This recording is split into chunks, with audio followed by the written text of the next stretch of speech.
Now recording. So, good evening, everybody. How's everybody doing this evening? All good, you? Well, you know. It's an evening class, what can I say? I got your test twos just about finalized, and they're going to be off to the printers soon, so we do have a test to write. It'll be there. Speaking of the test, let's just take a look at the modules. So, this is week 9 right now. We are currently doing week 8 material because last Tuesday was Canada Day, so we missed class, so we have to catch up the class. We're going to be doing inheritance. Now, the topic for this week in a technical sense is polymorphism. That we're going to get to at the end of the week. This class will be on inheritance. And then next week is the test. We will be holding the test on Thursday of next week during our regularly scheduled class session. Sound good? The test will be pencil and paper in the style that is usual for Java. Sound good? It won't be too far departed in terms of format from the first test. Although, of course, the questions will be different this time. So, yes, are there any questions about that? Ordinarily, the week of the test, I take the first class of that week and I do a review session for the test. So that's what this class would be next week. And then it's kind of uncomfortable splitting polymorphism up this way, but we will continue covering polymorphism once we have test week out of the way. Sound good? Question? Yeah, I have a question. And it's okay if you can't tell us, but on the test, are we going to have to know how to create GUI objects Yes. and event handlers? Yes. Okay, thank you. Yeah. The GUI stuff is testable on the test. I cannot disclose whether there is a question on it, how much of a question there is, if there is a question, what the exact coverage of that question is, but let's just put it this way. How many topics have there been since test 1? Inheritance. Let's take a look. We got object-oriented continued was probably technically lumped into test 2 here, but you know, it's kind of like, here's more of what a class is, right? Private, public, and that sort of thing, I think. Then we've got arrays. I got a joke. Why did the programmer quit his job? Why? He didn't get a raise. Yeah. There you go. So arrays. Oh, I'm sorry. Yeah. Sorry. Week 4 would have been on test 1 because test 1 was held in week 6 this semester. Week 5, intro to arrays. That will be testable on test 2. You might even consider it to be a major topic on test 2. Graphical user interfaces. Major topic on test 2. And then inheritance, major topic on test 2. Polymorphism, you know, given that we're splitting it over test week, you can assume that, and I said this previously in the class, the week 9 material is not on test 2. It will be saved for the exam. Sound good? On the first test, there was a reference to all like the Java FX like paint stuff. Will be there like a reference section for some of the GUI stuff? There is a reference sheet. I can't recall what exactly is on it at the moment, but it is, it's like class UMLs for some of the library classes. I think the string class is on there. I'm pretty sure there's some Java FX on there as well. Any other questions pertaining to the test?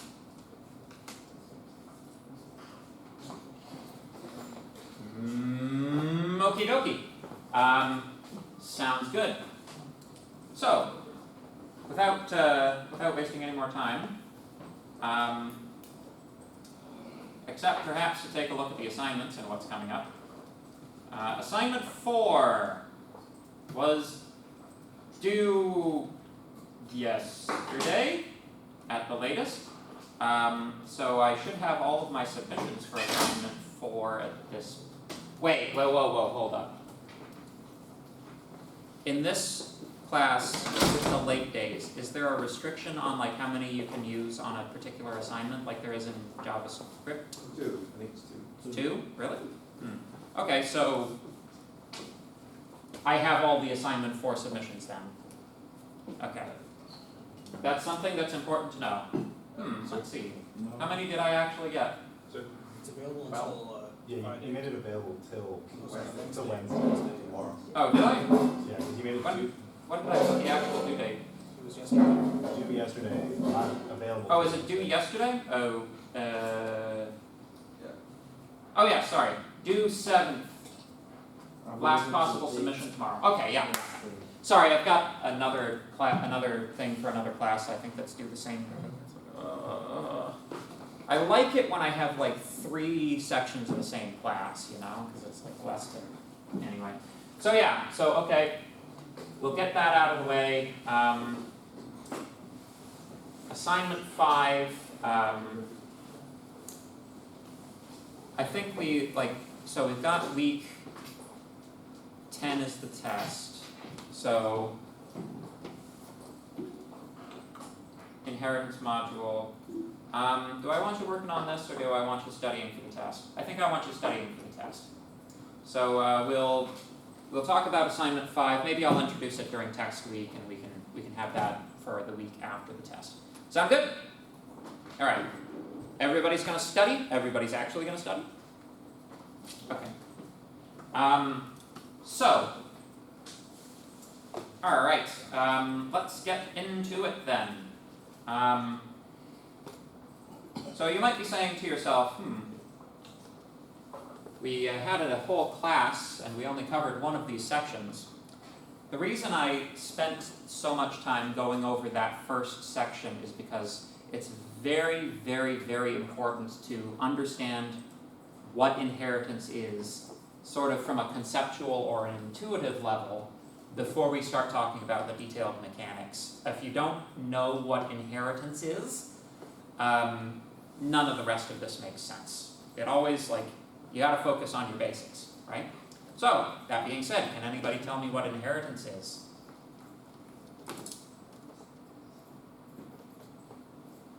It's when an object inherits from another object, like a parent to a child, Sure. like variables and methods. Variables and methods? What happens to the variables and methods? The child is able to use those variable and methods, but also has its own variables and methods. Yes. So, when you have one class inherit from another class, the class doing the inheriting picks up all of the content of the base class for free. It becomes my content.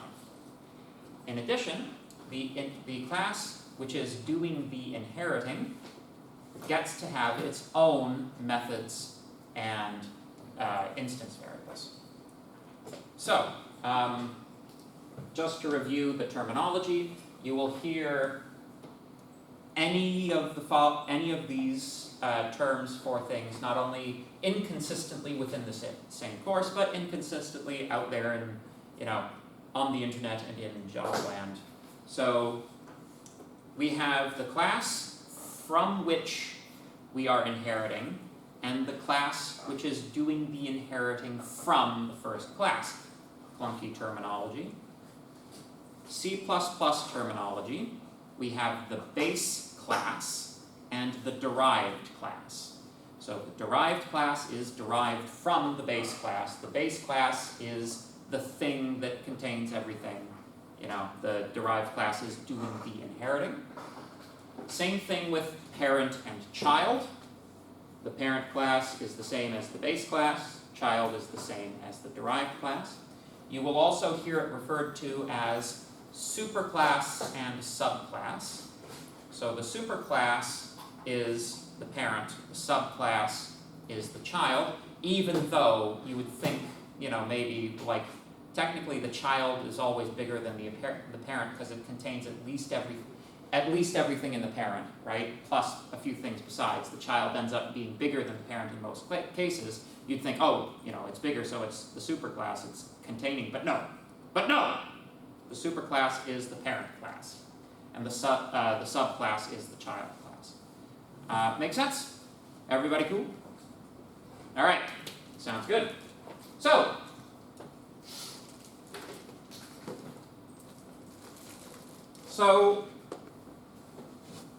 one aspect of inheritance, like the whole point of inheritance, is we can take properties and methods of the base class and give them by default to the derived class. Okay, sure. But often, what we are doing is we are trying to create a more specific or a more specialized version of the base class in the derived class. We often want to have methods do different things, right? Take, for example, this is not a good example, although this illustrates it, but it's not a good conceptual example. Let's say that we have a class for a point in three-dimensional space. Geometry, right? We have a point, three-dimensional space. We have x, y, and z coordinates, right? That's our base class. Now, let's conceptualize a derived class that adds color, right? You can have a yellow, a red, a green point in space, right? So, the color point class will inherit from the point class, adding the property color, right? So, let's think about the constructor for this thing. We would want, in both cases, to supply x, y, and z, but in the case of the color point class, we also want to be able to provide the color to the point. Sure. So we end up with you know what? I think I might just do this in Java. Everybody, let's get IntelliJ up and running. Ooh, IntelliJ, boom, right there on the desktop. And to think I was going through Mohawk apps. Good grief.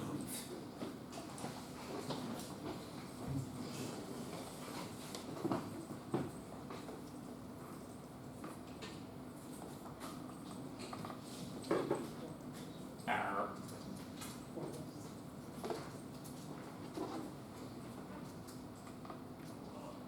Can't start with a number. A, okay.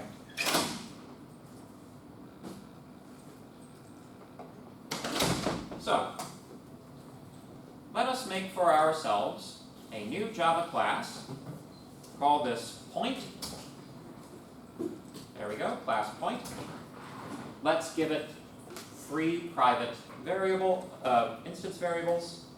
Private int, or let's make double, x, y, and z. Aha, did you know you could do that? Perhaps you did, perhaps you didn't. If you didn't, that is legal, that is valid syntax. And they say Java is overly verbose. Let's make a constructor.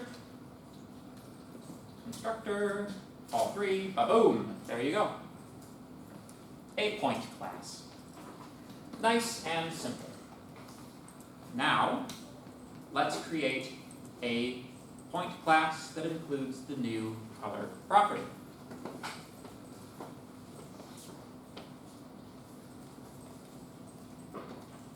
New class color point. So, somebody remind me, what's the key word for inheritance? How do we set up inheritance again? Extends. Very good. So, color point extends point. There we go. It'll be complaining because we don't have a constructor. Absolutely. We went over that last time. We want to insert a color property. Let's not worry about like Java FX colors or RGB or anything like that. Let's just do the simple thing or do the JavaScript thing. Public string color. There we go.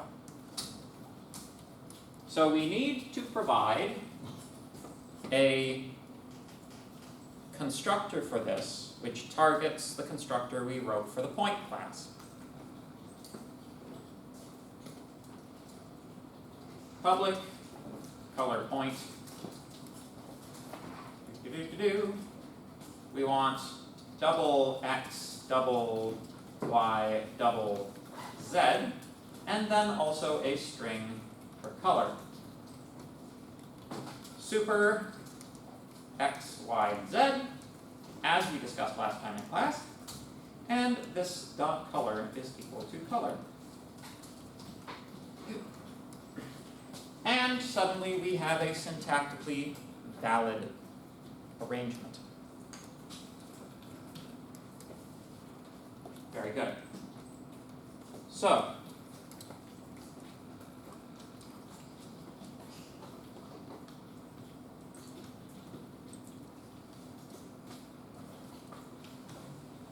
the color point class is inheriting a definition which the point class is also inheriting. This is because, hold on to your hats folks, all classes in Java inherit from one common base class, which I believe is called object. It contains all of your basic definitions for things like equality, comparison, string conversion. Like the basic definition of string conversion is included in that object class. Everything inherits from it by default, right? But maybe I don't want the basic definition of toString, right? In that case, and you've probably seen this term already, we override the method definition. So, let's make a main class just to see how these things print by default. Main public static void main. There we go. Let's declare a point. Point P is equal to new point located at 1, 2, 3. There we go. 1, 2, 3. There we go. And of course, if we simply print P, we get default string conversion. In the case of an object, this is a call to the toString definition. Very good. So, save. Right click on main, run main. There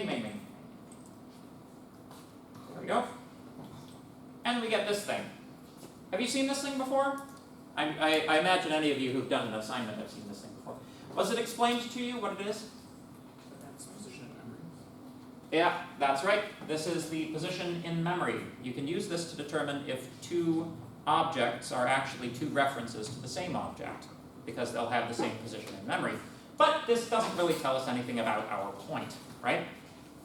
When we insert a toString method, who might be able to just throw it in like that, ba-boom. Not for main, whoops.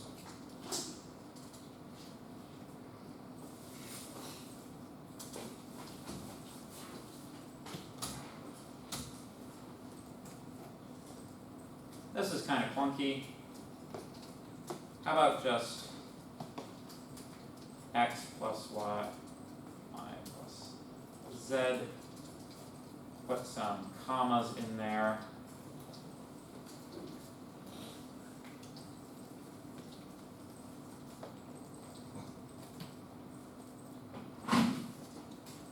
There we go. A point. Right?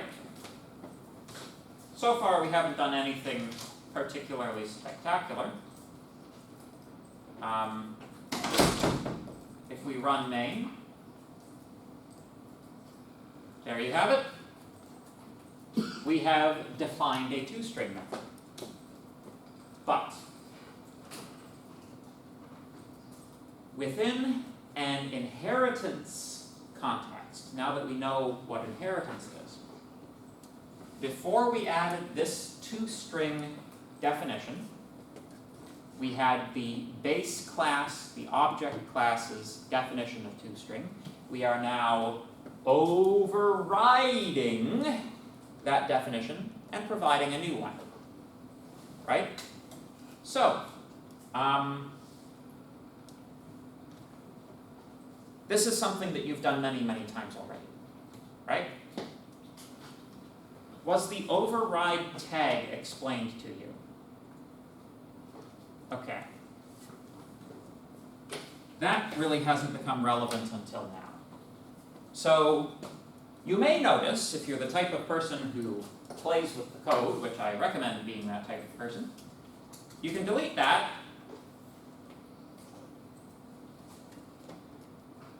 And it still works. The override tag is not necessary for the program to execute. You don't have to put it in when you're overriding something. So what is its purpose? It is a directive to the type checker. You are telling the type checker, listen, this method that I just wrote, I expect that this thing should override another method in the base class. The type checker will then check to see that that is the case. If you include the override tag, you will get a compiler error if that method isn't overriding something in the base class. That's the purpose of it. It's additional checking that's thrown in. It's not necessary to do the checking, but you know, it's good practice to have it in there because, you know, basically it guards against the misspelling of this name or a modification to the base class that removes that overloading feature. You know, more checking is generally good. Question? Is there a case where if you have the @override, like if you have it there, would it give you some kind of error? Is that a possibility, or is it just like kind of safe to have it and it would be? It is certainly a possibility. The next thing we're going to do is we're going to do this, but with our own methods. Once we have our own methods, it's going to be pretty obvious, right? So let me just take this one step further, though, and let's say I want to override the point class's definition of toString within the color point class so that we also display the color. Sure, okay, fine, sounds good. Public string toString. You may notice I'm not automatically generating it. So, what do we always hate to do? Copy paste. Copy paste is always a bad idea, right? Minimize code redundancy, maximize code reuse. We already have most of the definition of how to print a point in the point class. It would be useful to be able to draw on that for the derived class. So,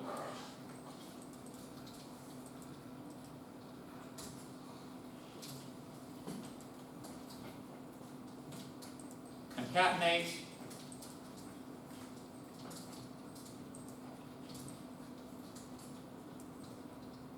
be nice if I could type today. There we go. Using the super keyword, which refers to the superclass / the parent class / the base class, we can call methods from that base class, not just the constructor. We can pull that earlier definition in, use its output to form our own new derived version of the same method. Make sense? This is a good thing to do because if that were to ever change, you wouldn't need to propagate those changes to a whole bunch of classes that might be using the same code that was copy-pasted from that class. Right? We want to try to avoid copy-pasting. So, let me just demonstrate to you that this works. Let's define a color point C, new color point 456, and what's your favorite color? Blue. The answer is chartreuse. There you go. So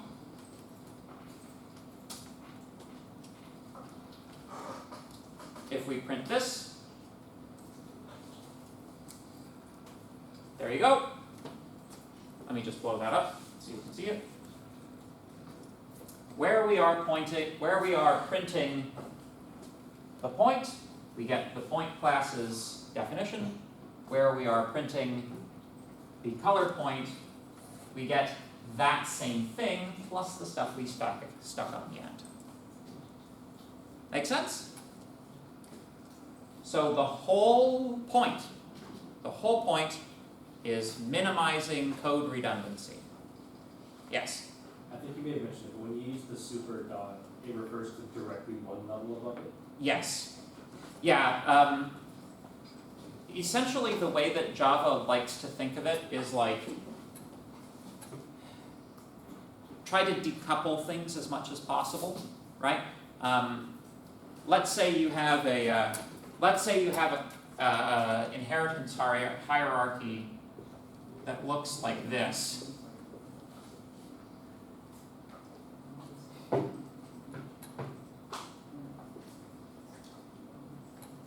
Right? If you are working on class C, right,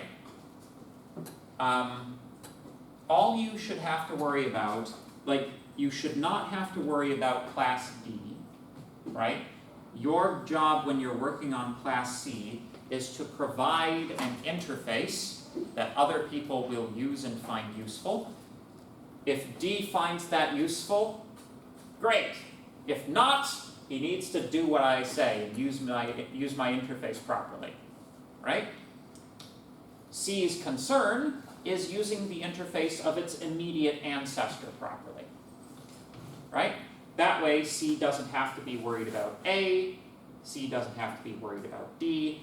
Every class is only thinking about the minimal number of possible other classes to get things to work, right? Which is like far, far superior from a design perspective. Like you could imagine if these 4 classes at these different levels in the hierarchy were the responsibilities of 4 different developers, right? The communication nightmare that would ensue if C had to know what A was doing, right? It's like, who cares? Yeah, we don't want to deal with that. But yeah, that's an excellent question. Thank you very much. So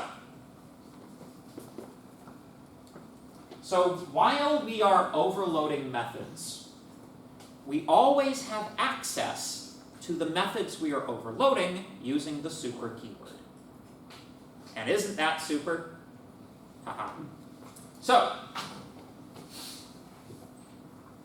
let's now write our own method and then overload it.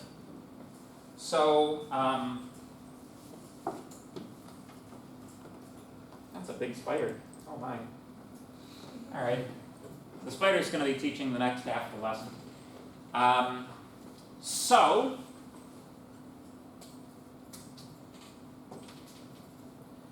one of the things that might be interesting to interesting for us about points is, like geometrically speaking, the distance from one to another, right?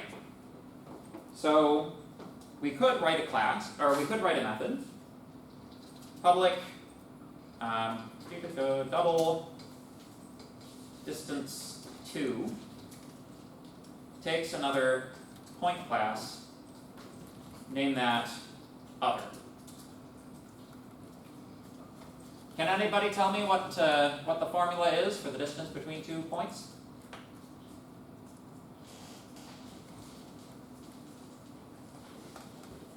You should know this from elementary school. 0.2 minus 0.1. Nope. Okay. Alright. The difference is square root of the differences between those but square. Yes. So if we have a point here and a point there in a coordinate system, x1, y1, x2, y2, the shortest distance between 2 points is a straight line. You construct a triangle in the coordinate system with the distance as the hypotenuse. What is the formula for the hypotenuse of a right angle triangle? Square root of the difference of the squares.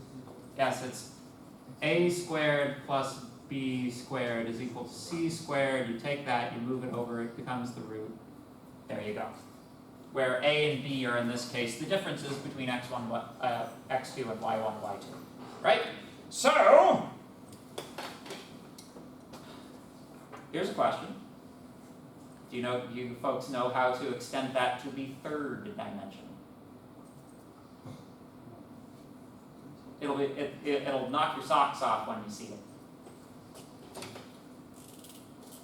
it. To add the third dimension to Pythagorean theorem, it's actually delta x squared plus delta y squared plus delta z squared, square root of that. You just add the extra z component in as an additional square inside the thing, and bada bing, bada boom, you now have a three-dimensional version. So there you go.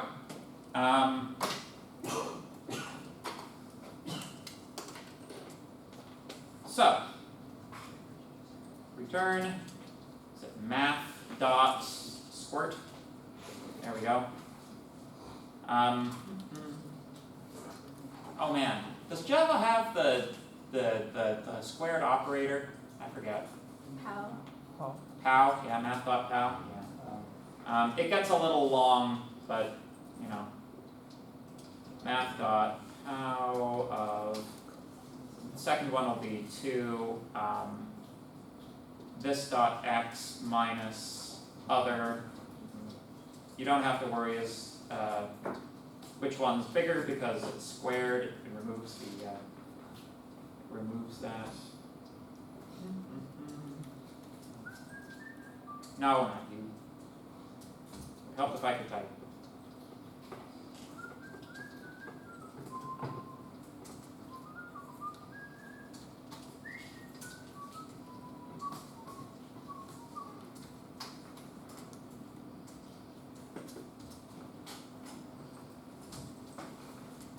There we go. That will calculate the distance from our point, our present point, to whatever point we provide as an argument. Okie dokie. Sure. Here's a question.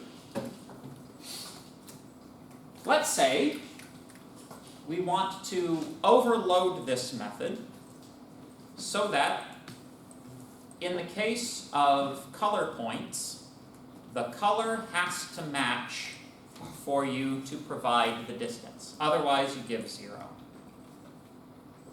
All right? You folks want to try your hands at writing that method? I will put the problem description on the board. We'll take a few minutes to try that one out. So, write a method distance to in color point which only calculates the distance if the two colors match.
you'll have to use dot equals as the strings. All right. Remember, with strings, you have to use dot equals. Yeah. Mm-hmm. Well, yeah, no, you have to use color point because you're expecting both of them to have color.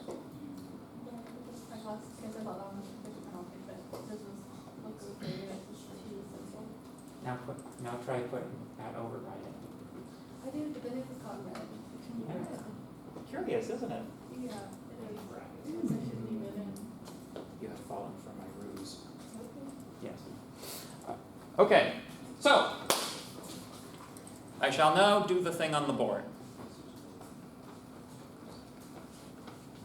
So for color point, we want to add a definition for distance to, public, double, distance to. We are now filtering the results basically on whether or not the two colors are the same. In order for the two colors to be the same, they both have to have a color property, color, point, other, there we go. If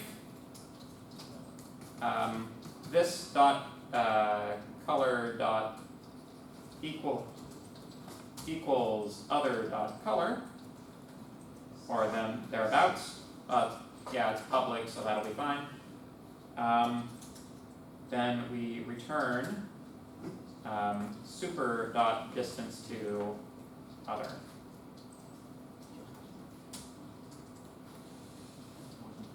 Else, return 0. Now, there's some funny business going on here. Number one,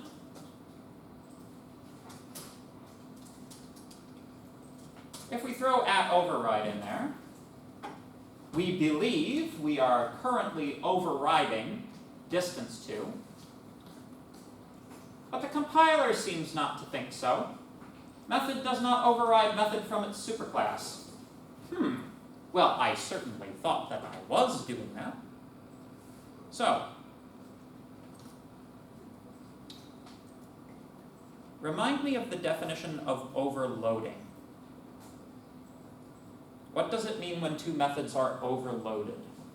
The same like method name but have different parameters. Same method name but different parameters. Now let's consider this for a moment. Here we have a definition of distance to, taking a colored point. Definition of distance to taking just a normal point. So this is actually not overriding. This is overloading. We have made a mistake. As a matter of fact, if we go to the main class and ask for distance to, you'll see that we can actually do both. Interesting. Because it's an overloaded definition, not an overridden definition, both distance to taking a regular point and distance to taking a color point, these are both available definitions at the present time. So, what do? We have to make a decision. Is it appropriate for us to compare a color point to a normal one? Right? If that is appropriate, we can leave things as they are. We haven't quite gotten to this, but next time, in the week 9 material, when we talk about polymorphism, when you have something that is declared as a superclass, you can provide any subclass for it. We'll get there. If we think that it is not appropriate to calculate the distance between a point having the colored property and a point not having the colored property, we need to override this so that it is no longer doing this. So,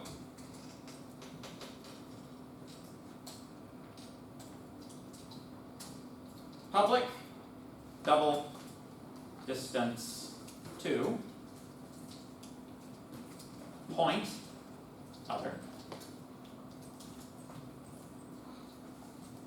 We might decide on a number of different options here. A bad way of doing this would be to say something like, this is an error, and print that to the console.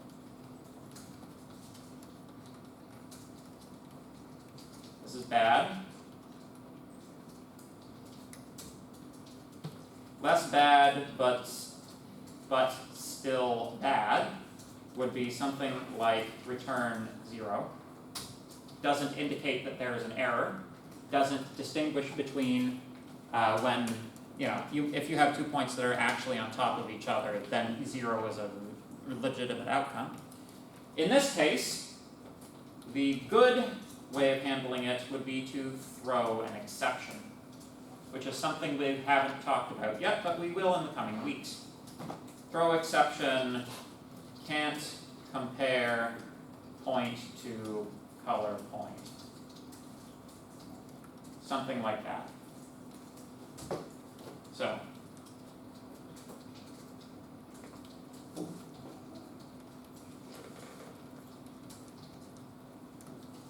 what do you want anyway? Yeah. Like there are particular subclasses within there.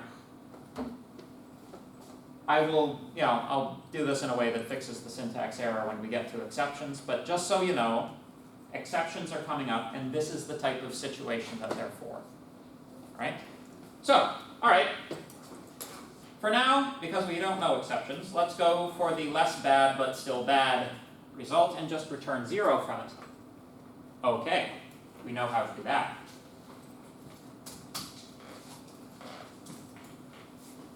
If I include the @override tag now, you can see that Java is now satisfied. This is overriding the previous definition. Does that make sense? It can get a little bit tricky. Another point here, so to speak, which you might find a little weird,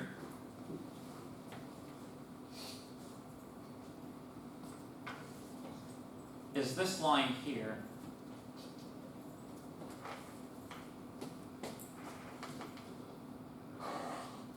What's the type of the argument to super distance to? What's the type of this supposed to be in the superclass? Point. Point. What are we giving it? Color point. You remember that thing I said?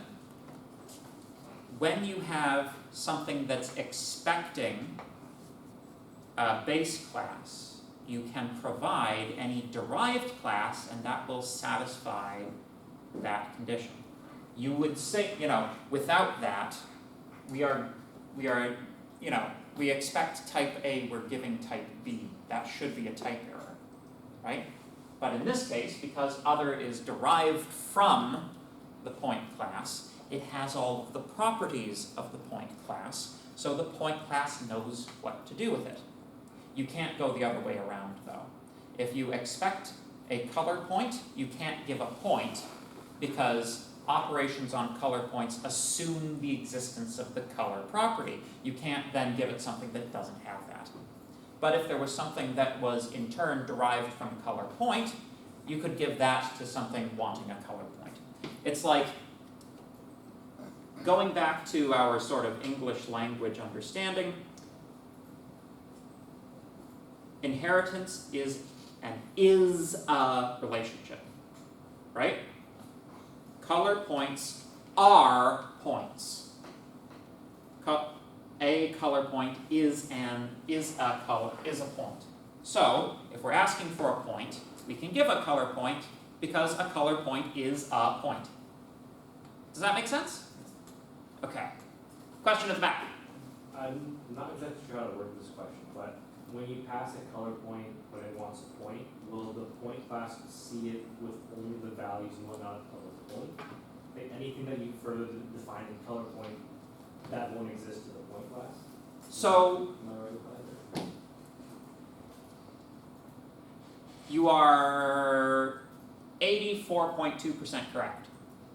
So, yes, the point class will take a color point as if it doesn't have the color property, right? Because it's only expecting a point. So it's only expecting the things a point has. But the object will still have those properties. The properties don't go away, they're just not being used. Does that make sense? Perfect. So, good. Any questions about this? All right, so, in summary, when you are overriding a method, that means you have a method definition in the derived class that is the same as the definition in the base class. When you are working with an object of the derived class, that method definition overrides the base definition. The base definition is no longer executed, it's no longer exposed in the interface. It's the new definition, which is the one that you have to work with. Does that make sense? In effect, it's a way of like hiding methods from the exterior interface. So, sound good? Cool. Let me just make sure I didn't leave anything important out. So just as a little bit of an exercise then, not a like coding exercise, but let's look at this diagram. All right. Let me blow it up a little bit. There we go. So we have three classes: parent, grandparent, and child. Right? What is the relationship between these two methods? Overloading. Overloading. Okay. All of the answers to these questions will be either overloading or overriding. I will raise your left hand if it's overloading, raise your right hand if it's no, that's going to be confusing. We'll say it all at the same time. That'll be best. All right. How about the relationship between this method and that method? Overloading or overriding? 1, 2, 3. Overriding. Overriding. Good. What about the relationship between this definition and that definition?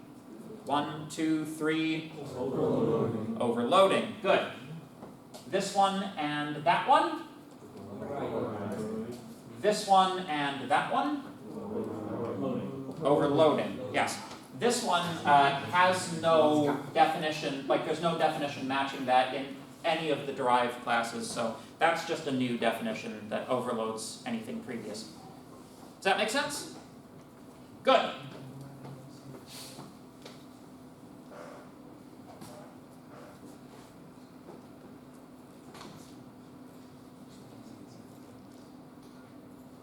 We talked about the super keyword as well. Okay. So, believe it or not, this is actually a good grief. Section 3 is we've actually already discussed this one to some extent. We've seen a couple of examples of this already. When you are creating the new classes, the super keyword can be used similarly to this keyword to call the constructor of the parent class. So,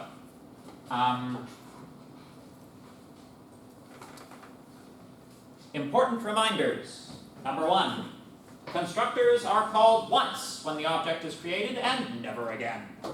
2, if you don't write a constructor, a default constructor is supplied that has no parameters and does nothing. If you recall, when we had that syntax error when creating our derived classes, both today and in last class, because the IntelliJ is very interested in like jumping on errors before you've even finished coding. It's like, yeah, everybody's noticed that, right? So it's like jumping on, oh wait, you didn't provide a constructor, so there's no blank constructor in the base class, so that's an error. It's like, not finished IntelliJ. Just give me time. It's like, I don't know how to give you time. Okay, fine. If you don't, so that's not normally a problem once you're actually finished your coding. Constructor inheritance. So this is an important point. Methods, like general methods, those are inherited. Constructors are not inherited. Constructors are specific to the class they exist in, right? So, if we have an object, or if we're trying to create an object of type color point, we can't use the point constructor. That's like obvious nonsense, right? If we go here, if I say, in main color point q is equal to new point, right? Arguments 1, 2, 3. You get the red line of, this is obvious nonsense, please stop, you're breaking me. The particular error is required type, colored point, provided point. When we, but you remember how I say that only goes one way? What? Point, R is equal to new color point, 1, 2, 3, Alice blue, the hello world of CSS colors. Uh-oh. Methinks I do not see a syntax error. You remember what I said? You can provide something of a subclass or derived class to satisfy the base class, but not the other way around. There you go, right there in black and white.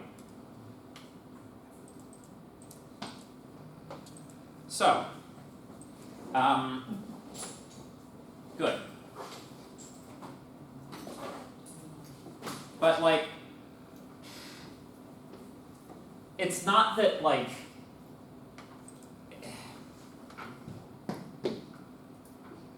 it departs a little, like doing that extension of it departs a little bit from like the base point, which is like, color point does not have the point constructor.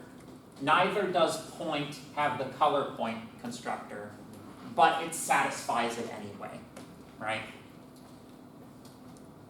So, by default, Java will call the constructor you asked for and then the no argument constructor of every superclass. So, so that's actually kind of an interesting one. I'll do this, let's make a couple of new classes, real small ones. Class A, and then also class B, extending A, right? So let's say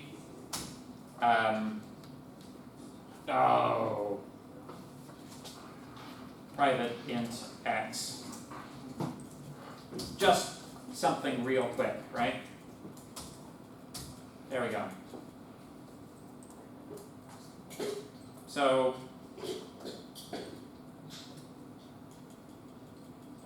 then in B, let's say private int y, insert constructor for int y. You can see that the default here is like going for the constructor of the base class, right?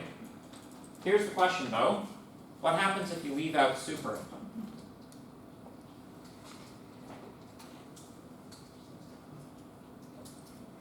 Aside from this syntax error. There you go. Actually, that is exactly what we're looking for. If you leave out super, it complains that there's no default constructor in A, which is true. There's no default constructor if you create your own. There's no default constructor in A. That's what gets called if super is not used. So if you leave super out, it's attempting to call the no argument constructor. It's not finding it, so it's borking on this. So how can we fix it?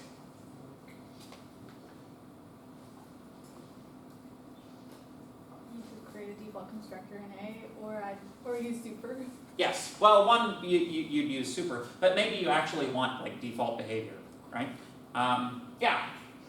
If they've taken your default constructor away, it is a simple matter to put it back in. Can I do it that way?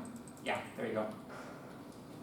You can just put it back in, takes no arguments, does nothing.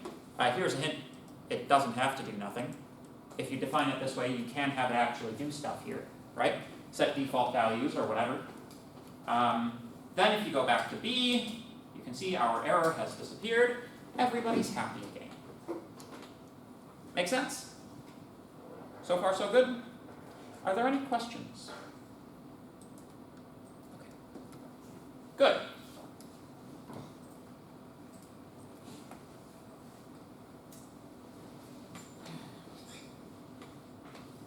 So, we talked about the super keyword, yes, yes, yes. Initial values for instance variables should be set by constructors in the same class. So, if you're using proper encapsulation, this isn't really an issue. But if you've left all of your variables public, right? You might be tempted to do something like this. Let's say class A, X is public, right? X is public, maybe Y is public too, who cares? Then maybe like your inclination is to do something like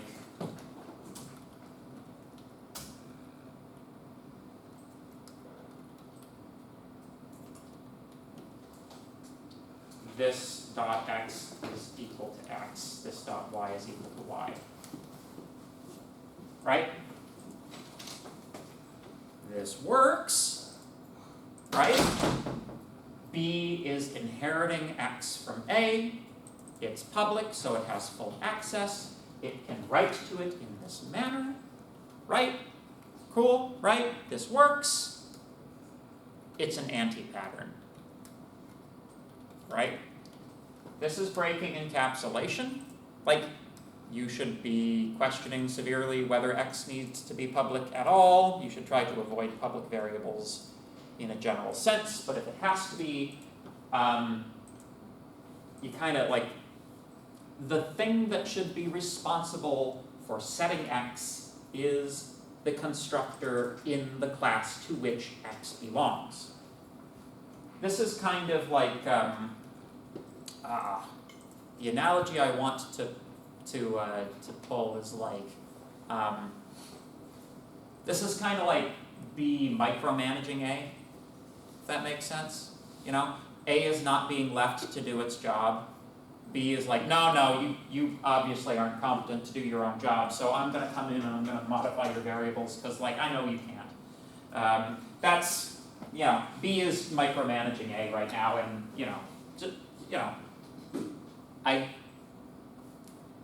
this may come as a shock to some of you who've worked in environments where you work, but it's actually like kind of inefficient and bad when you're being micromanaged. Like, in an ideal sense, micromanaging doesn't occur. It's like a kind of a failure of the managerial apparatus when people feel it has to occur. But at least our programs can exist in ideal cyberspace. Yeah. So, any questions about that? Good? Design principle, good? This is bad, don't do that? Oh my goodness. Ugh. That's usually a sign I need new markers, actually. Okay, very good.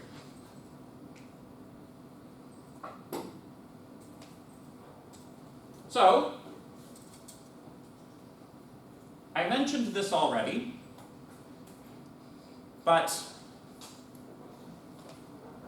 in Java,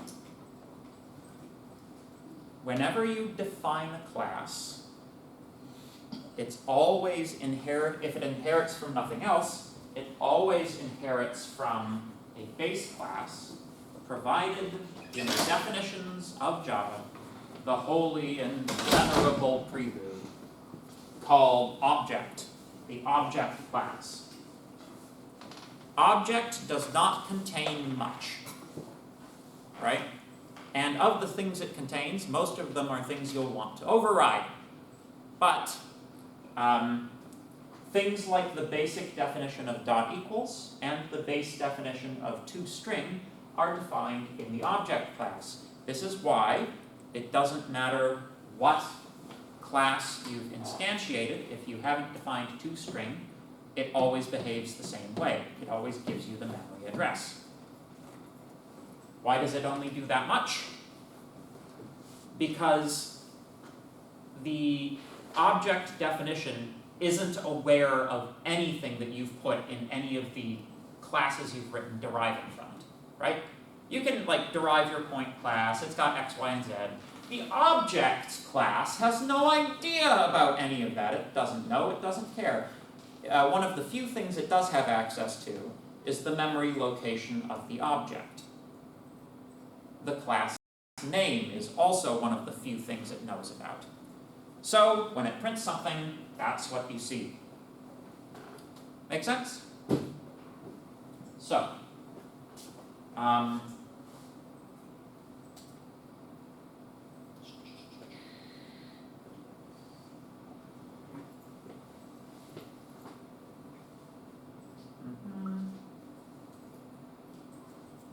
the concatenation operator works on everything. Implicit string conversion works because literally everything has a toString operator, right? Most languages, you wouldn't need to talk about these kind of low-level details anymore, but this is Java, so it's very important to Java that you know that Java is logically consistent all the way down to its most basic elements. That's one of the ways that Java likes to think of itself, and that's one of the reasons it's a good language and not a bad language.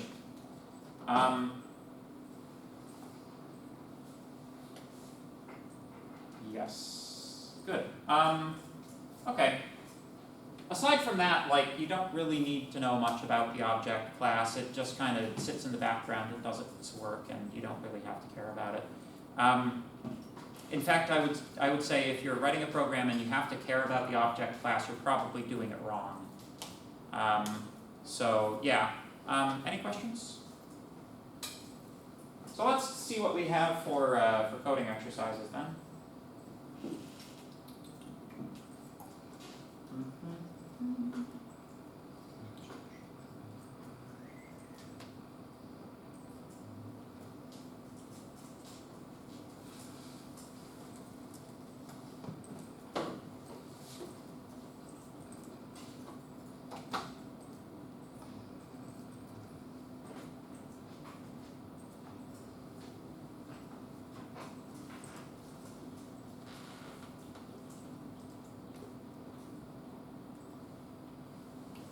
Okay, this is a good one. We will start with 2. So, get the child, parent, and grandparent classes from Canvas and fix them up so that no matter which version of foo, it will add up all the parameters passed and then pass the sum to the one parameter foo method in the grandparent class. Let's take a look at where to find those definitions. If you take a look, where is it here?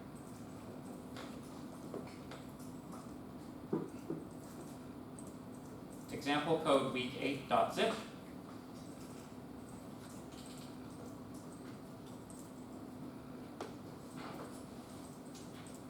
There we go.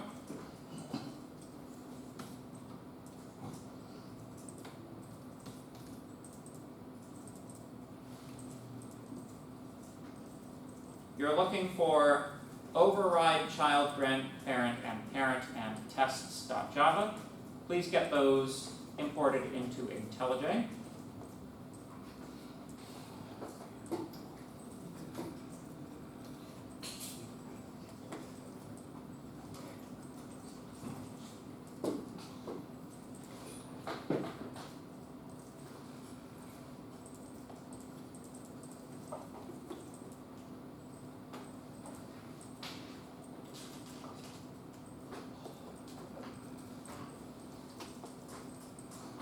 I'm going to see if in the latest version you can just drag and drop. Can you do this? Whoop.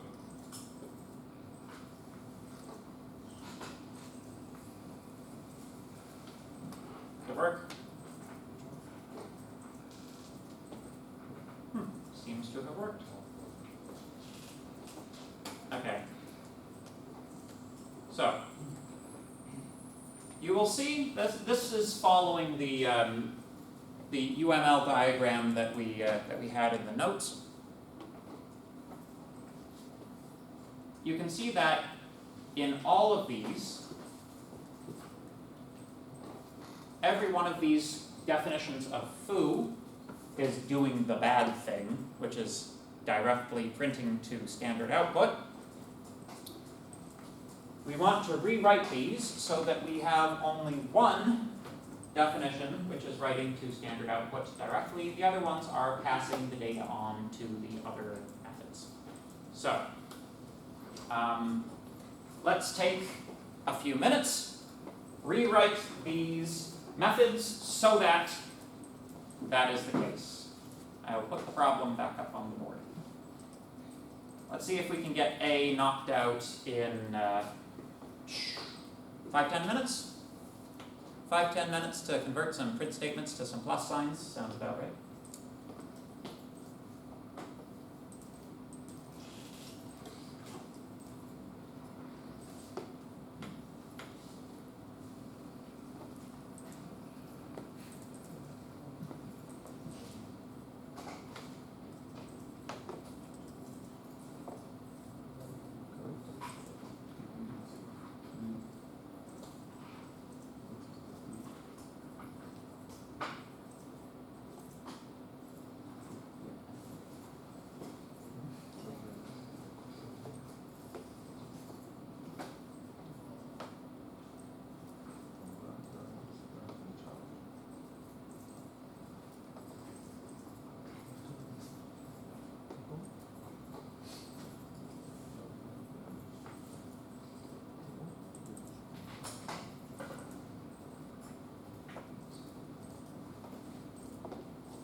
same functionality.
For shame, CAI, for shame. So we're just to run the test class then? Yeah, Or a test to test out our work? Okay, yeah, that's what it's there, for. okay. So the output, the difference in the output is, before your modifications, it'll say, this was the value of x, this was the value of y, this is the value of I've z. run it before. And then it's like the sum, the arithmetic sum of those values is what it outputs. Okay. But only one of the methods has a print statement. I don't know if I did it right. Did you run it? Yeah, and this is my output, but That last one looks like it might not be quite right, but in general, it's looking pretty good.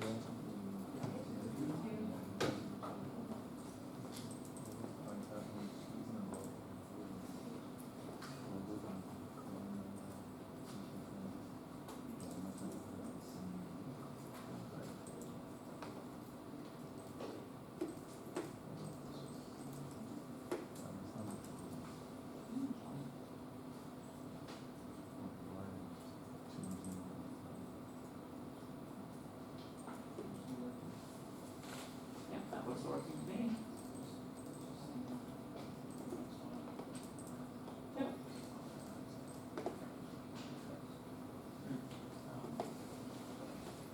Oh, actually, that's kind of interesting.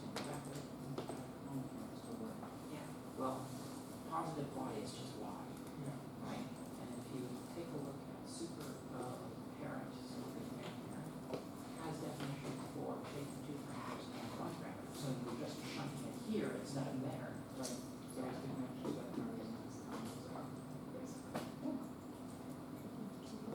it's pretty rare in Java.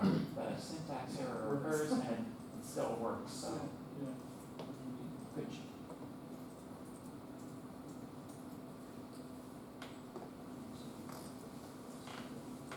Now it's not, but then, so it's super.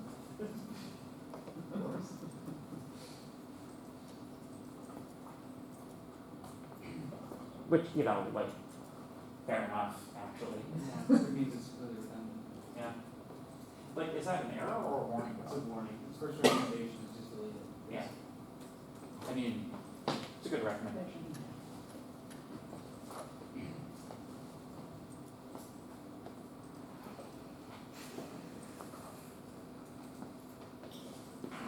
Okay, so this one is genuinely confused. When you test, there's two parameters passed in. And so you said that kind of not the stored. Am I supposed to change this so that it's not the, wait, this number should have, oh, I guess it's fine. Yes. Okay, Yeah, rewrite this method so that it uses that one. oh, okay, thank you.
Can you guys still see that one?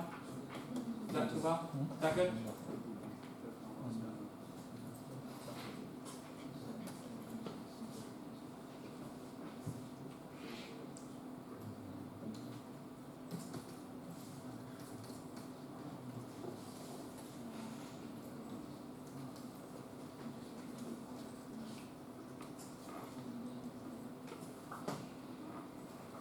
Okay, you guys ready for me to take it up? Anybody want another minute or two? No? Okay. So, okay. Piece of random trivia, number 3074 for today's class. Does anybody know what the number of arguments a function takes? What's the name for that?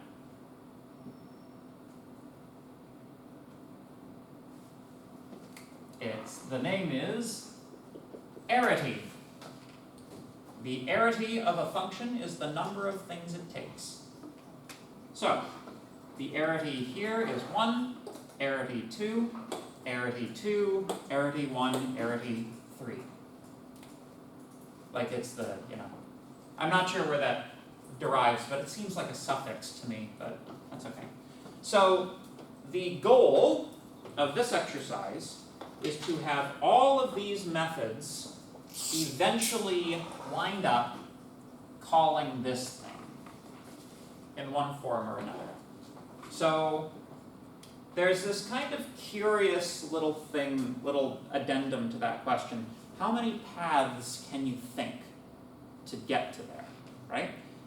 But you kind of have to conceptualize this thing as having more than one solution to get to that point. The sort of basic idea of a solution here would be literally every definition calls this one definition. Right? This is probably the solution that a number of you came up with. But you could also work it out such that the C class is only calling things in, the child class is only calling things in parent, the parent class is only calling things in grandparent. You could also work it out that way. So for example, this one calls this one calls this one maybe calls that one, and then that one calls this one. Right? That's another possible path. To get from here to there, you would provide 0 as the second argument. Right? You could also say, well, that's a bad solution, so I'm just going to jump this guy immediately to the end because he already is of arity 1, so we'll connect him up to the other arity 1. That's the one we're heading for anyways, right? So there are several different ways that you can travel through this, right? I'm gonna do that one, because this one, hopefully everybody, can work that one out. So, let's start off in the child class. The function with arity 3, we're going to have that call the super definition with arity 2. So, quite simply, superfoo, taking x plus y z. We have to sum 2 of the digits, but we can leave the third one as the argument. For this one, we have to pass this to this guy. Now you might be saying to yourself, oh, wait, hold up. You said super only goes one level, right? And I did, it's true.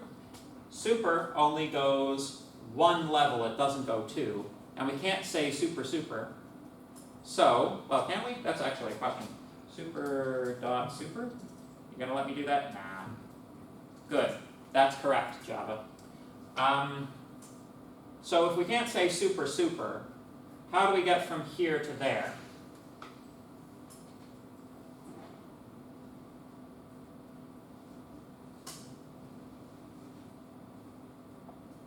Any ideas? Super dot foo, x and then 0. Yes. And that works in your program, right? I did mine differently, but Yes. But in general, like super dot works. It doesn't have to be super. Why? Why does super dot work? Like, shouldn't we have to go up 2 levels? Concern has full right, yes, inherent. That is exactly correct, sir. This is inheritance. Parent is picking up all of the method definitions from grandparent. Foo is a part of parent's interface. Even though it's not in there in the code, parent still has this definition of foo exposed at the top level. So we can just say super foo, and it's there, but it's, it's inherited. It's not explicitly there in the class, but it's still there because it's being inherited. Does that make sense? Good! So we can say superfoo. Superfoo, x, pass it x, and there you have it. Let's go to override parent. Here we have a choice of basically going here or going there. In this design, we are jumping to here. So super.foo, xy, x.y. There we go. And there you have it. Ooh! Oh, hey, wait, let me think. Yep, no, I'm right. Okay, sorry. I had one of those brain things. So, there we go. Go to override grandparent. This is the definition which we want to do the printing. We have to redirect that one to this one. How do we do that? Just the same way we call any other method. This dot foo x plus y.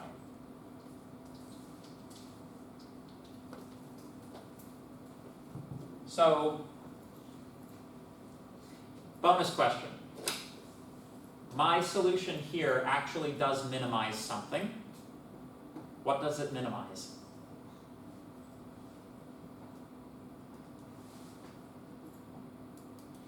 Code repetition? In a sense, but I'm thinking of like one specific piece, one specific operation is minimal in this design and definitely not minimal in this design.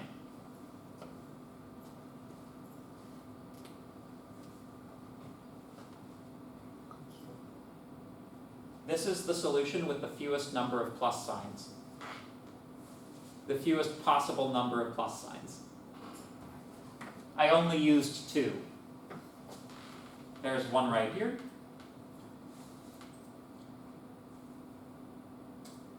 And there's one right here. Only 2 plus signs. Now, that's kind of ridiculous for plus signs, but if that was an expensive operation, you could see how that might be an efficient solution, right? So, okay. Any questions about that? Does that sound good? Okay. Very good.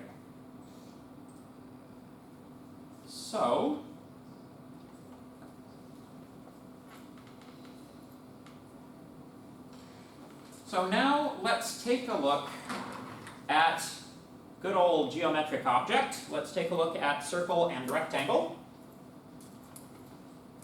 Oh, and by the way, I'm sure that Dr. Gilbert said this at some point, but any of the exercises which we don't do in class are implicitly homework, because I know everybody loves homework.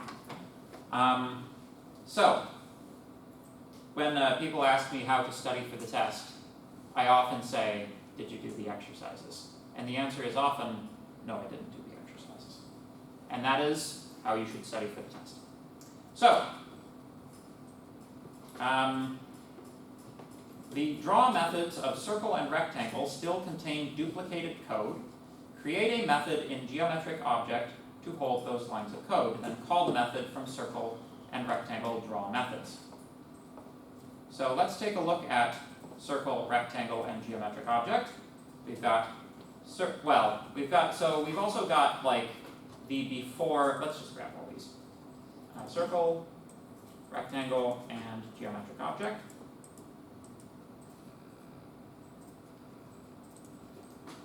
Pull those in. There we go. So if we take a look at circle before inheritance, there it is.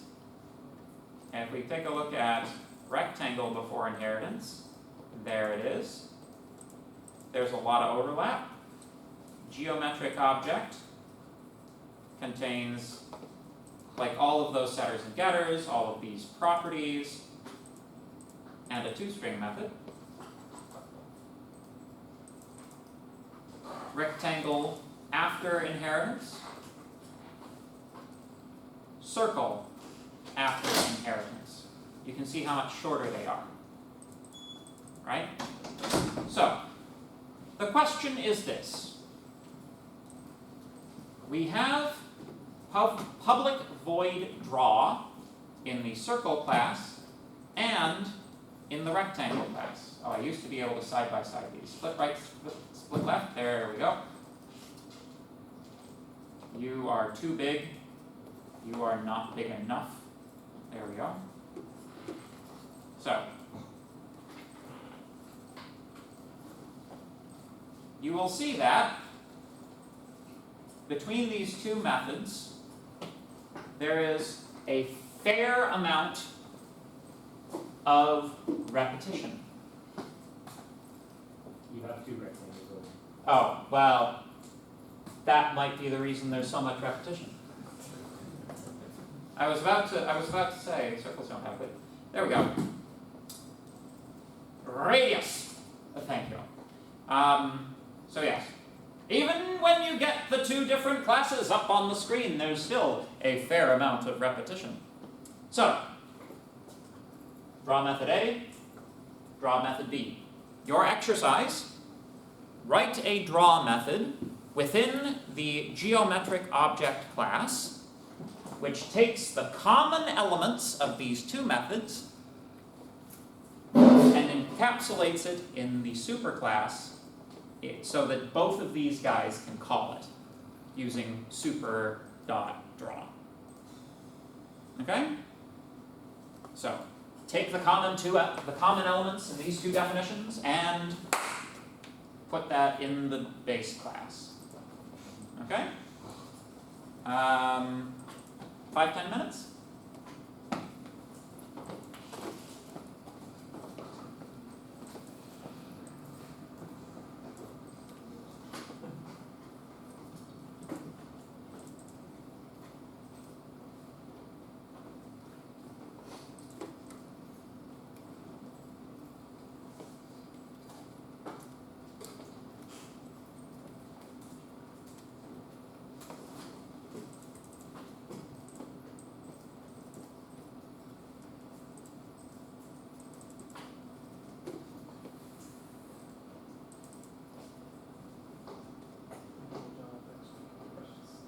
Oh. I'm not sure you do actually.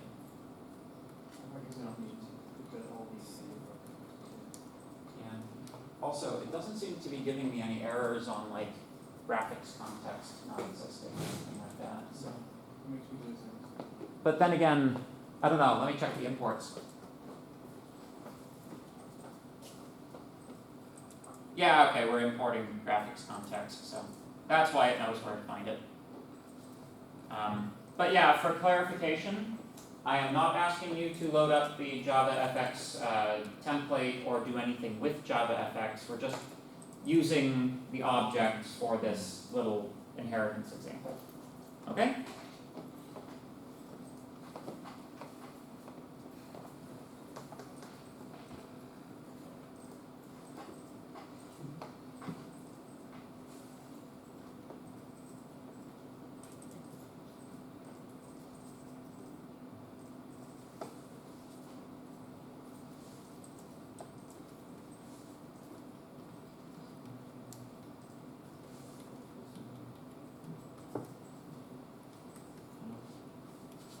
Yes.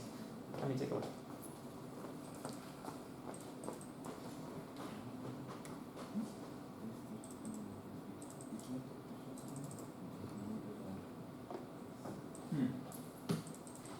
Finally.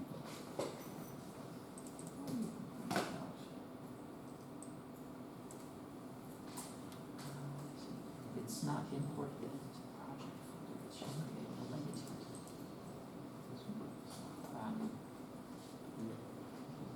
Yeah, you can see that those classes don't appear here. So if you go to the folder,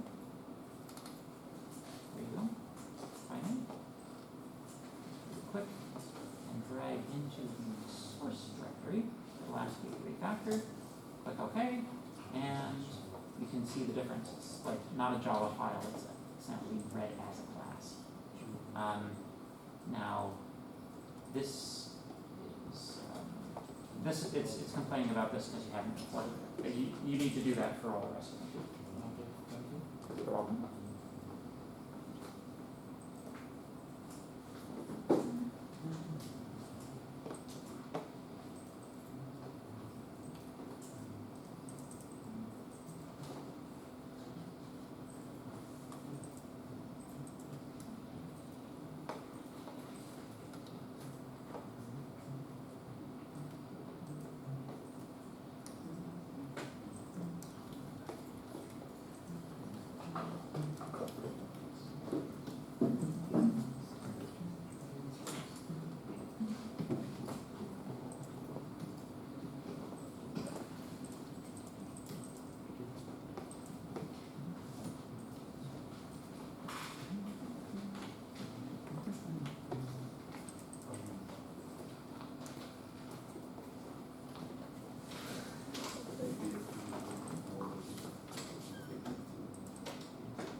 Oh, I see it, yeah. And then I did some of that.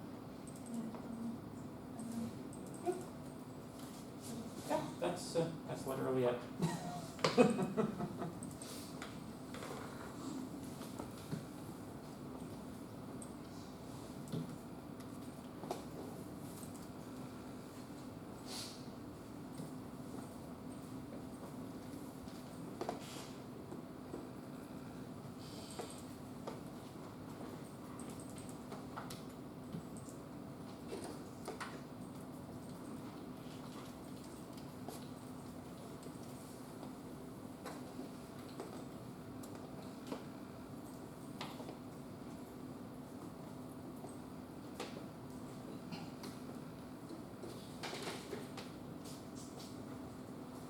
Would anybody like another minute?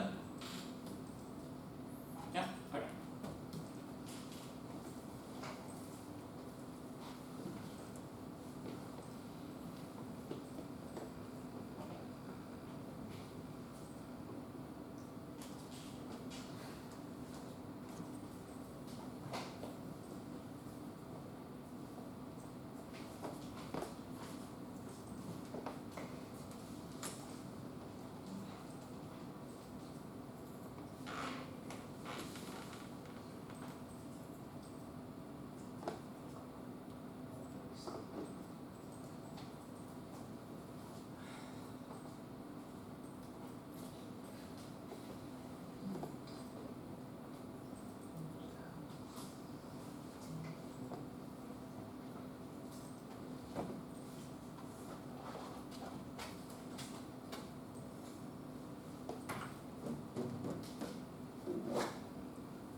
Okay, let's take it up.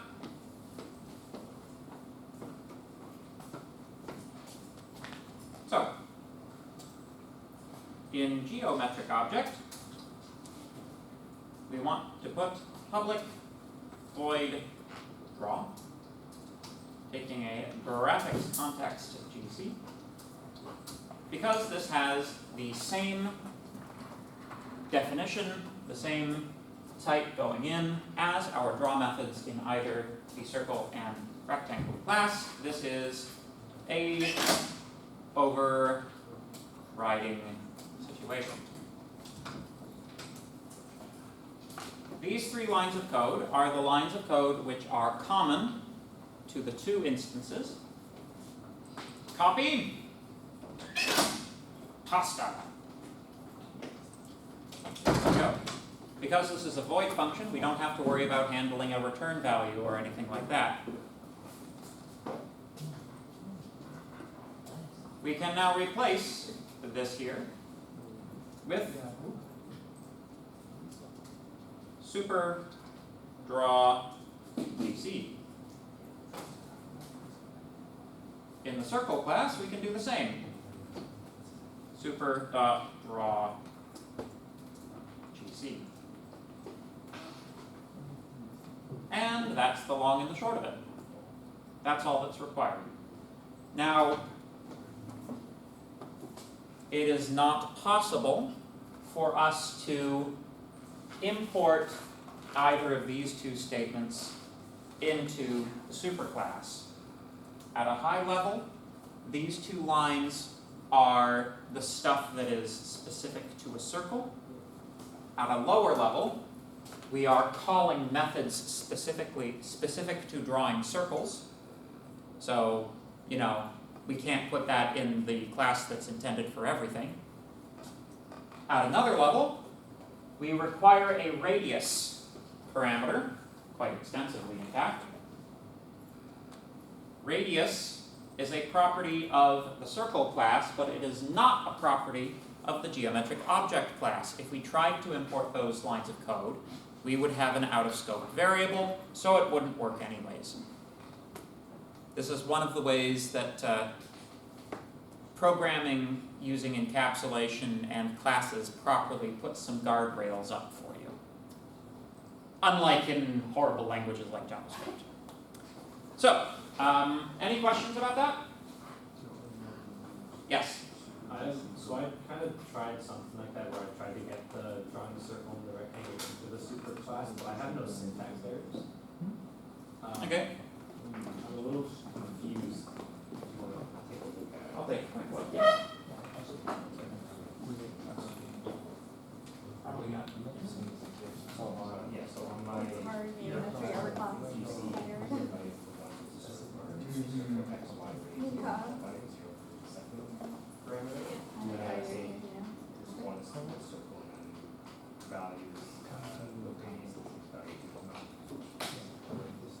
being entirely too clever. Here now?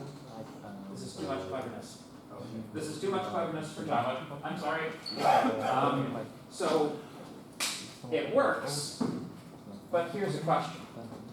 What if you want to do a triangle now? Right? What if you want to do 20 different shapes? Right? It works at this scale, right? The whole point of this encapsulation that we're doing is to make systems that are extensible to very large numbers of things. So I'm not sure if like the Microsoft re-implementation of Minecraft that I think the Bedrock edition is. I don't know if that's still written in Java. It seems like it might be. Like I can't imagine them like redoing the entire code base, but it's weird because there's the Java edition and the Bedrock edition, right? But like imagine that Minecraft is written in Java, right? How many like types of blocks does Minecraft have? If you want to write one method for all of them, you go to the block class, right? So if you include specific details about specific types of blocks in the block class, you're making the block class micromanage its children rather than the children micromanaging its parent. You got a question? Yeah, I think I did something similar to, something different, but.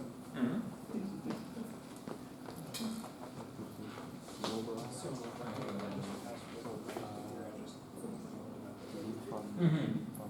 Yes, yeah, so he used an if statement and like a variable with an integer value to select what type of thing he's drawing. So yeah, you're doing it but a little more functional. Yeah, so again, you are having the parent micromanage the children now. It's the job of the child classes to determine how the child classes should be drawn. But anything that's common to all children, that should be the parent's job. Make sense? Yep. Cool. All right. Did we learn something today? Yeah. All right. Well, it is now the time for class to be over. Thank you very much for your time and attention, folks. You have a question? Technically, our class ends at 8. I just want you to know that. Wait, what? Our class ends at 8 today. Is this the free hour? Yeah. Really? Well, Huh. Am I right? Am I wrong? our last teacher rarely used up Yeah, the it's 3 up to hours. you, but. Well, if we have another hour, I'll use it. But let me just. Okay. All right. For some reason, okay, I think I know what happened. Like I printed my schedule, and I think that like the 7 hour is like beneath the cutoff for the scroll. So I think I was incorrect on that's right. Java's like a 2 hour and a 3 hour, isn't it? Yeah. Oh, we'll have some time to do polymorphism today then. Okay. Let me just verify. All right. Thank you for being so honest. Yeah. Gilbert didn't always fill the time, eh? Not always. Yeah.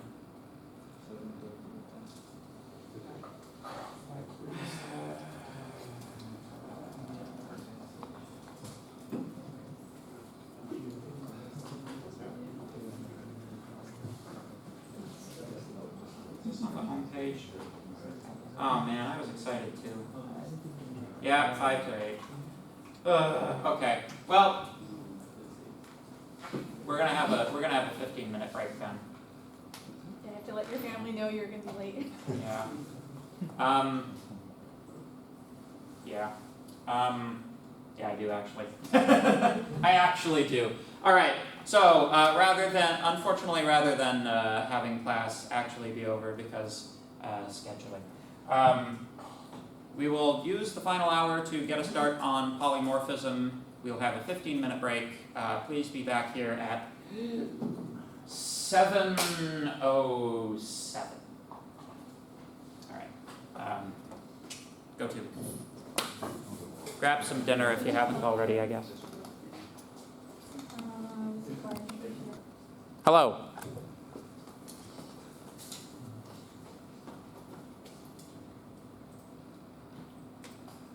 Come on, what is this? Get out of here. Here. we're doing this one, pause the video, do it, then play the video again. Alright, so we want to set both the width and the height in the rectangle class from this class. Super.set width s, super.set height s. Boom. Done. And when we do it this way, with proper encapsulation, we maintain our safety conditions. Isn't that lovely?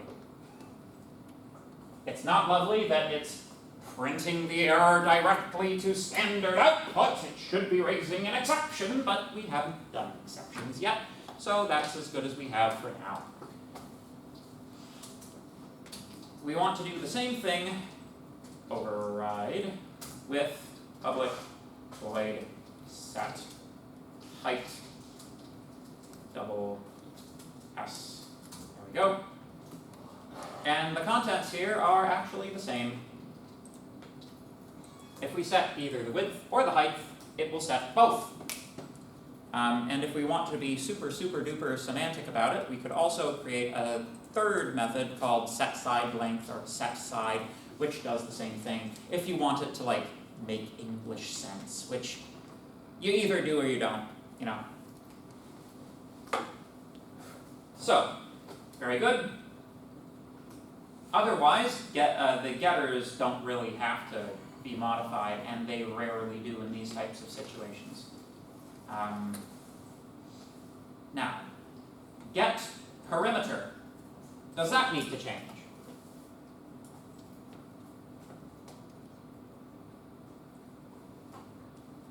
It's work. It works, yes. The formula for the perimeter of a square is slightly simplified. It's 4 times the sine length, but that's the same thing as 2 times plus 2 times if both the width and the height are the same, so mathematically equivalent, we don't have to touch it. Once again, the square is a rectangle, right? So, how about draw? Do we need to do anything with that? Nope, that's still, you know, we don't have a draw square method, and even if we did, rectangle will do the job, so why change it, right? ToString, on the other hand, says that the thing is a rectangle, so that we will want to override. Override, well, you can probably just for these purposes, I'm just going to generate one. There we go, ToString, square. Yeah. And then maybe, you know, that's not very informative, but, you know, I don't think it's valuable to fill that out. So just use super.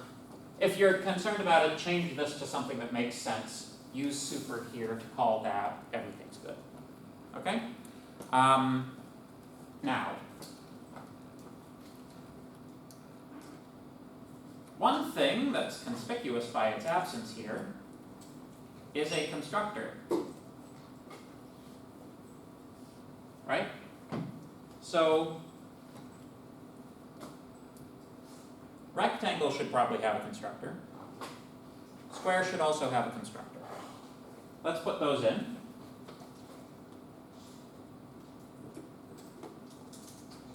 See how far we can get with automatic generation. There we go. One related problem. Probably the geometric object does have one. And does it? That's a question, actually. It does not. So what's your problem then? Square is the problem. So square now needs a constructor. Question. Should the constructor for the square take a width and a height?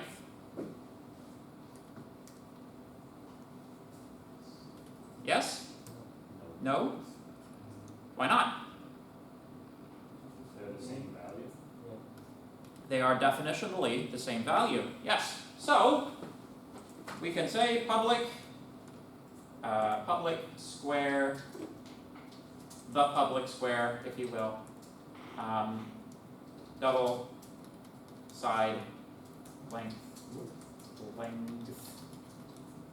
and then we can use the constructor in the parent class, super, give it side length and side length, and there you have it.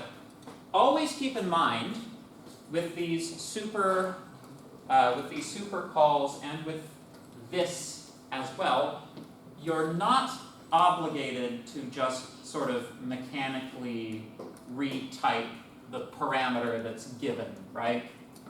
You don't have to just like, oh, the input is weight, I'm going to put weight in. These can be full expressions. You have full expressive power of the language there. Often they will be simple, but they can be things other than just straight variable names that you've taken from the arguments. Make sense? Any questions?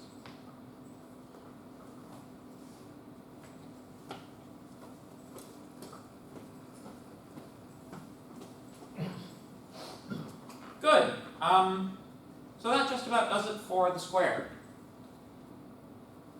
So let's get a little taste of polymorphism then, before we wrap up today.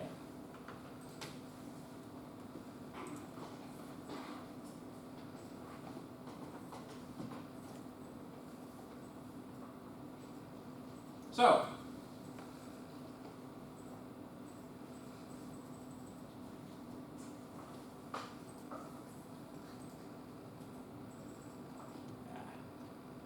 I hate Canvas so much.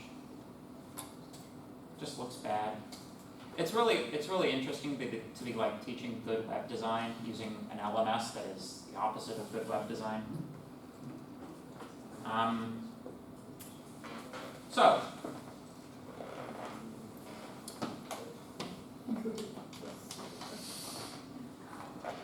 polymorphism. How is your Greek? Can anybody tell me what poly means? Many. What does morphic or morphos mean? Forms or shapes. Yes. So, polymorphic, polymorphism means many shaped or many forms. So, it's actually a very general term in computer science. Given this, given how this course is named and structured, you would think that this was the first time we were doing polymorphism, but that's not the case. Both overriding and overloading are also examples of polymorphism, because we are taking a method and it has different shapes, it has different definitions depending on context. Right? Does that make sense? So polymorphism, it's like a $10 word, right? But you don't have to be too, don't be scared. We've been doing polymorphism already. Okay? Also, words can't hurt you. Sticks and stones can break your bones, but words can never hurt you. So what we are talking about here is variable polymorphism rather than method polymorphism. So, I would like to spin you a yarn. I would like to talk to you now about the type checker. So, the type checker, it can feel cruel at times, but it's there for your benefit, right? So, we need to understand what the purpose of assigning a class to a variable is in the first place, right? Like, you may have noticed that, like, in Java, in contrast to primitive types, integers, floats, booleans, there's a lot more interchangeability between object types than there are primitives, right? It's ridiculous to think of an integer as being equal to a boolean, but there is a definition whereby an object of any class could be equated to another object of any class, right? They're a lot more, like, fluid. In essence, all object variables should be thought of as object references rather than the objects themselves, right?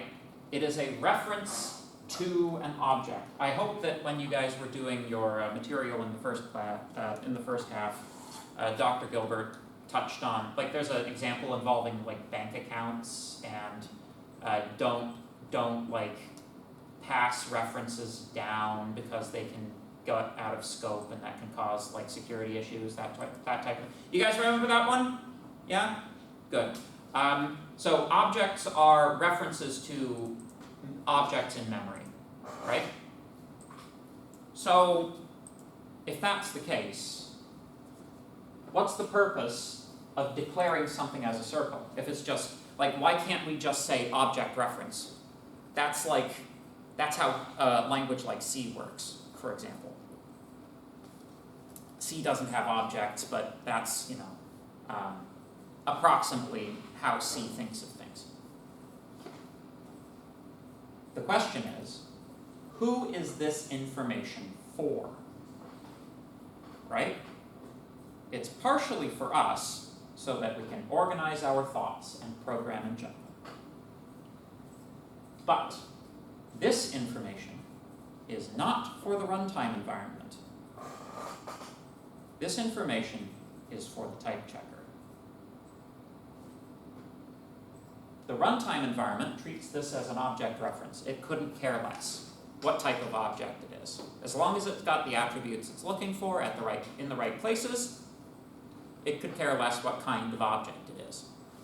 The type checker, though, I don't know, you should think of the type checker as a great big policeman with a club behind his back, right? The type checker, who keeps you in line, is very concerned with what the type of that variable is. So when you declare a variable as having a particular type, and that type is a class, you are telling the type checker, okay, this variable should only be used in ways that are consistent with this class, right? C, circle, has a draw method, and it has a getRadius method, right? Let's imagine rectangle has, like, getWidth, right? Which it does in the example. If you try to call c.getWidth, a method that doesn't exist in the circle class, right? This is caught pre-compilation. Or, yeah, actually, like, well, it's part of compilation, but it's technically it's part of the pre-compiler phase, right?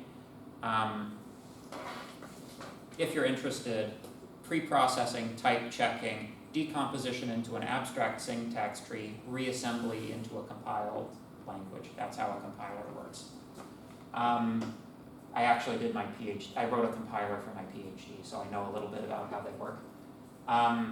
So this C variable, if you were attempting to use a method from the wrong class on it, the error you get is, this doesn't exist for this class. Okay, sure. Okay, Sounds good. But, as we were talking previously, we can do stuff like this. Geometric object C is a new circle. Okay. Now we throw a couple of monkey wrenches into the business. A subclass satisfies the type checker's requirement that this be a geometric object. Circles are geometric objects. The type checker is satisfied. Right? But, here's the rub. The type checker still believes that this is a geometric object and not a circle. So, if you have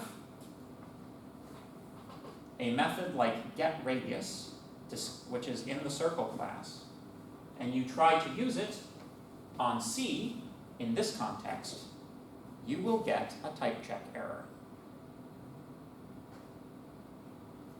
Because the type checker doesn't know that this is a circle, it thinks it's just a geometric object. Allow me to demonstrate.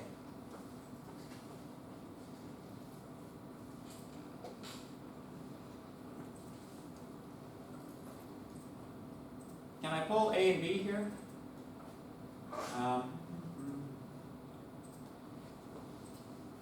Yeah, so A is extending B. Does B have anything A doesn't? Let's give it something it doesn't. Public void port. There we go. Does nothing. There we go. There we go. Now class B has a method that class A does not. If we go to main, let me just get rid of this stuff or comment it out.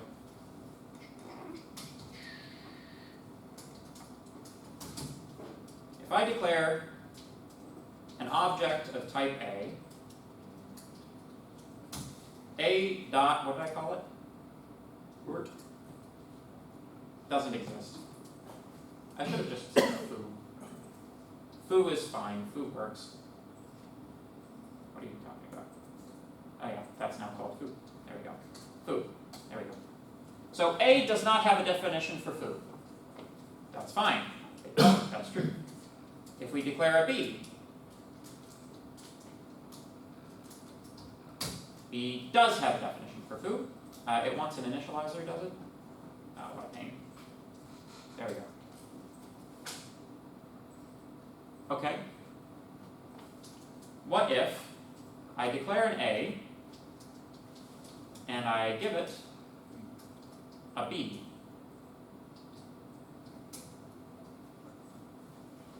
This is fine. Again, an object of class B is an object of class A. You can take a subclass and put it in a superclass's slot, right?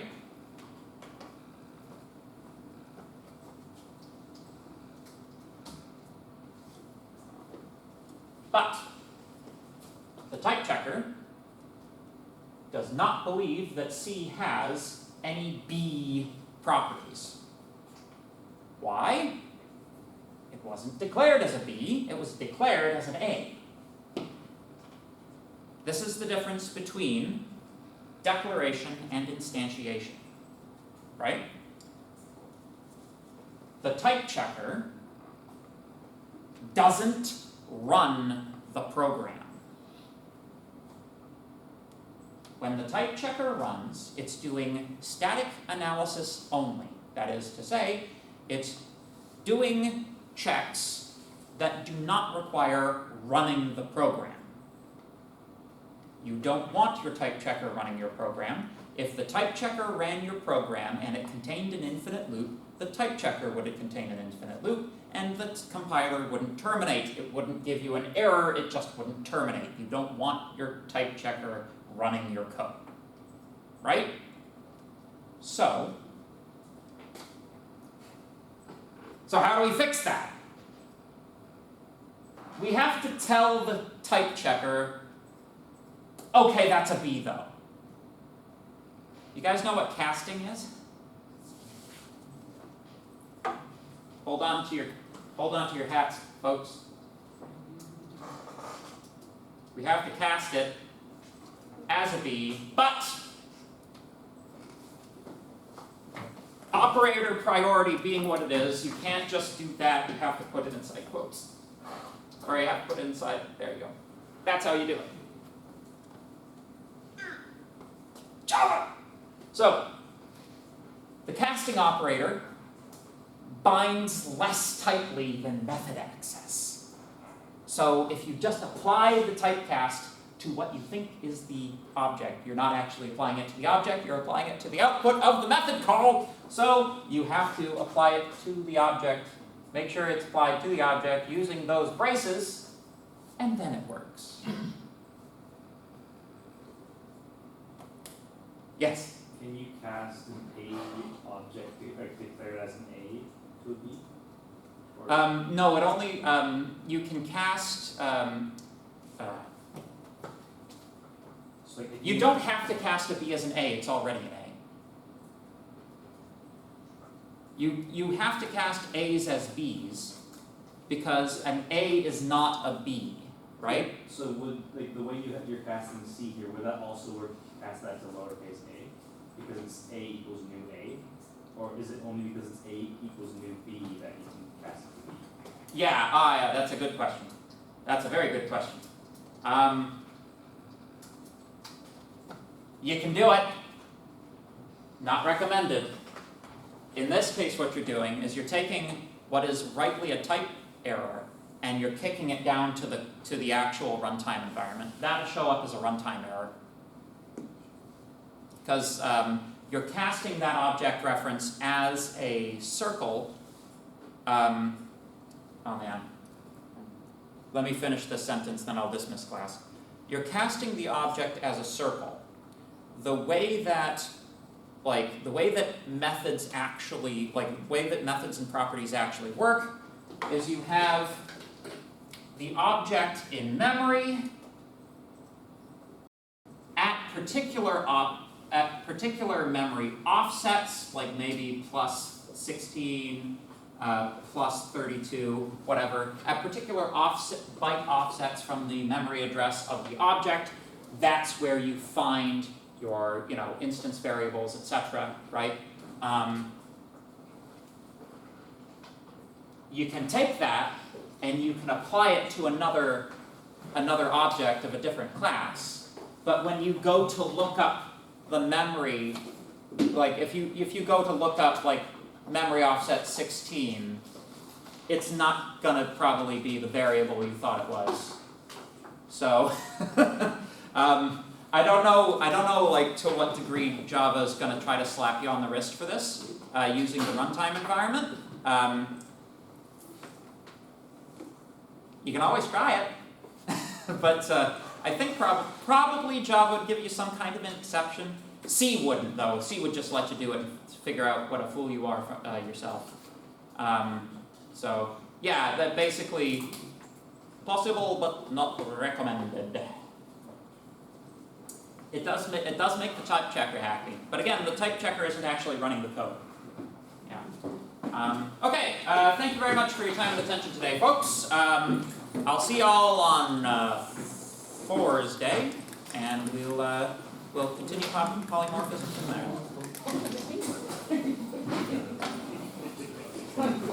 there.